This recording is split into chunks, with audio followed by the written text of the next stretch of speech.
नमस्कार मित्रमैत्रिणींनो, आजच्या आपल्या सुंदर कथेचं नाव आहे प्रेमाची ताकद. राजेश हा 30 वर्षीय, उंचापुरा, देखणा, गोरा गोमटा, उमदा तरुण. घरची परिस्थिती मध्यमवर्गीय. राजेश खूपच स्वाभिमानी, कष्टाळू मुलगा होता. त्याची 10वीची परीक्षा झाली आणि लगेचच त्याने घरोघरी पेपर टाकण्याच्या कामाला सुरुवात केली. गेली कित्येक वर्ष राजेश न चुकता आमच्या चाळीत पेपर टाकायला येत असे. आज तो ग्रॅज्युएट होऊन मोठ्या कंपनीमध्ये MR झालेला होता. पगारही खूप चांगला होता त्याला. आता त्याने भांडूपमध्ये स्वतःचा 2 BHK फ्लॅटही विकत घेतला होता. तरी देखील न चुकता चाळीत यायचा अजूनही. सर्वांना वाटायचं लहानपणी त्याच्या पडत्या काळात ह्याच चाळीतल्या लोकांनी होतकरू गरीब मुलगा म्हणून वेळोवेळी त्याला कोणत्या ना कोणत्या प्रकारे मदत केलेली होती याची त्याला जाणीव आहे. पण नंतर कळलं की समोरच्या घरातील रेश्मावर भाळले होते महाशय. ती पण त्याच्या प्रेमात आकंठ बुडालेली होती.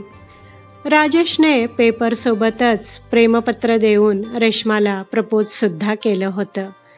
तिने सुद्धा लगेचच त्याला पत्र देऊन आपला होकार कळवला होता. इतकी उच्च शिक्षित असूनही घरी आई वडील बुरसटलेल्या विचाराचे असल्या कारणाने तिच्यावर अनेक प्रकारची बंधनं लादली गेली होती. तिला घरातून बाहेर पडण्याची सुद्धा सोय नव्हती. तिला साधा मोबाईल देखील घेऊन दिलेला नव्हता त्यांनी. त्यामुळेच फक्त रेश्माला भेटता यावं म्हणून राजेश आजही चाळीत येत होता, मित्रांचा बहाणा बनवून. तो चाळीत आला की ती मोहरून जात असे.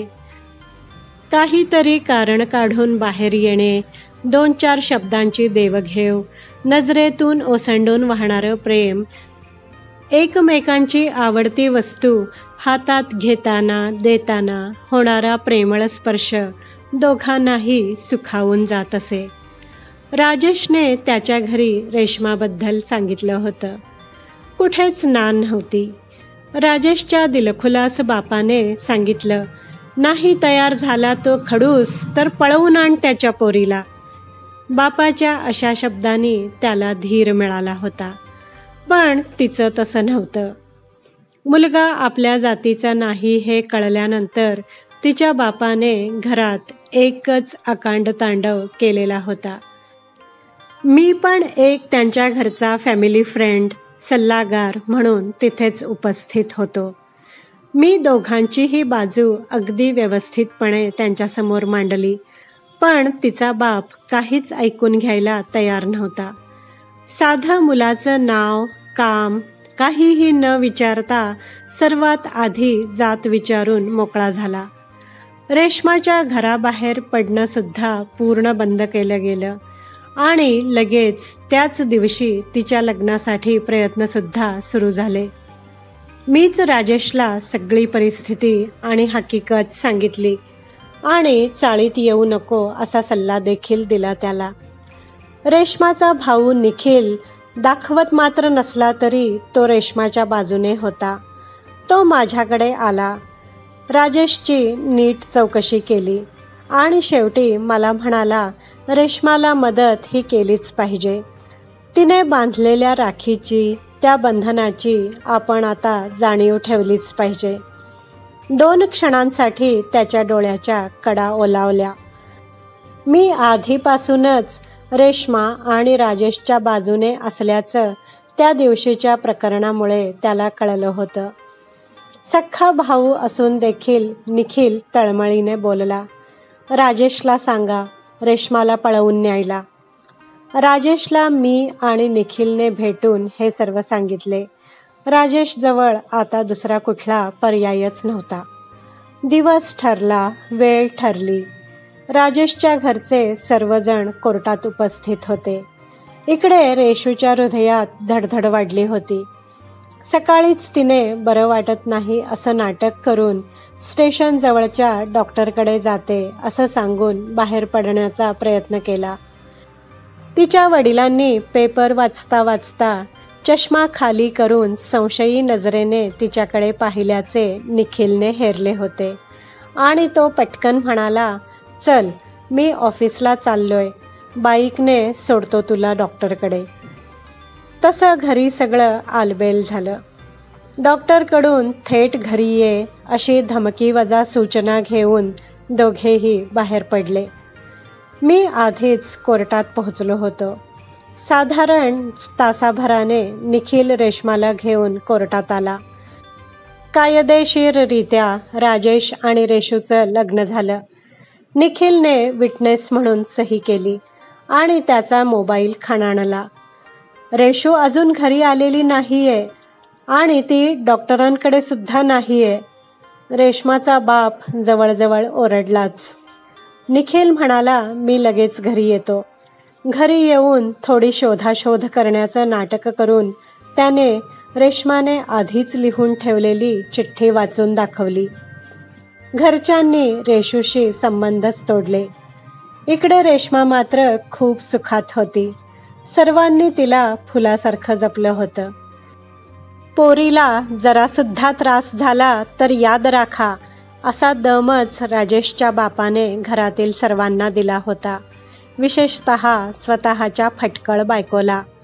7 महिन्यांनंतर राजेश नेहमीप्रमाणे बाईकवरून कामाला निघाला आणि रस्त्यात अपघात बघून तो थांबला. बघतो तर काय, बघ्यांच्या गर्दीत निखिल रक्ताच्या थारोळ्यात पडलेला. तो लगेच त्याला घेऊन हॉस्पिटलमध्ये पोहोचला. पोलिसांनी निखिलच्या पाकिटातील डायरीतील नंबर घेऊन त्याच्या घरी कळवले होते. लगेचच त्याचे आई-वडील आणि मी हॉस्पिटलला पोहोचलो. मी राजेशला बघून असं दाखवलंच नाही की मी त्याला ओळखतो. फक्त नजरेने त्याला धन्यवाद दिले. ते त्यालाही कळले. डॉक्टर बाहेर आले तसे निखिलच्या वडिलांना म्हणाले, अजून अर्धा तास जरी वेळ झाला असता तर तुमचा मुलगा या जगात असला नसता. तुमचं नशीब खूप थोर म्हणून ह्या माणसाने याला इथे वेळेत आणलं. डॉक्टरांनी राजेशकडे बोट दाखवत म्हटलं. इकडे रक्ताने माखलेल्या कपड्यातला राजेश घाबरलेल्या रेश्माला धीर देत होता. सर्व काही नीट होईल असं सांगत होता. निखिलच्या वडिलांनी भरल्या डोळ्यांनी राजेशचे आभार मानले व ते चक्क त्याचे पाय धरू लागले. या म्हातारपणात त्यांचा एकुलता एक मुलगा राजेशमुळे वाचला होता. या उपकारांच्या दडपणात निखिलचा बाप एव्हाना दबून गेला होता. दुसऱ्या दिवशी निखिलला शुद्ध आली तेव्हा त्याच्या बापानं त्याला सगळं काही सांगितलं. निखिलने त्या देवदूताविषयी चौकशी केली तेव्हा त्याच्या बापाने राजेशने दिलेलं व्हिजिटिंग कार्ड निखिलला दिलं. निखिलच्या डोळ्यात पाणी तरळलं. जेव्हा राजेशबद्दल निखिलच्या बापाला समजलं तेव्हा तर त्याला मेल्याहून मेल्यासारखं झालं. 2 आठवड्यांनी रविवारच्या दिवशी सकाळी निखिलसह त्याचे आई वडील राजेशच्या घरी पोहोचले. दरवाजा रेशूनेच उघडला. तिच्यासाठी हा सुखद धक्काच होता. निखिलच्या आई वडिलांनी सर्वांची मनापासून माफी मागितली, खास करून त्यांच्या लाडक्या रेशू आणि राजेशची.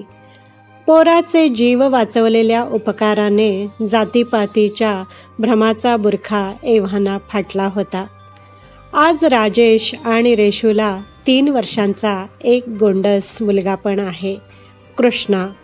या गोड कृष्णामुळे रेशूचं माहेर आणि सासर दोन्हीकडे गोकुळच नांदते आहे. सर्वजण खूप आनंदी आहेत. मित्रमैत्रिणींनो, प्रेमात ताकद आहेच इतकी जी अत्यंत पाषाणहृदयी माणसाच्या अंतःकरणाला सुद्धा पाझर फुटल्याशिवाय राहत नाही. मित्रमैत्रिणींनो, कशी वाटली तुम्हाला ही हृदयस्पर्शी कथा? आवडली असल्यास नक्की लाईक करा, शेअर करा, कमेंट करा आणि माझ्या चॅनलला सबस्क्राईब करायला विसरू नका. व्हिडिओ पाहिल्याबद्दल धन्यवाद.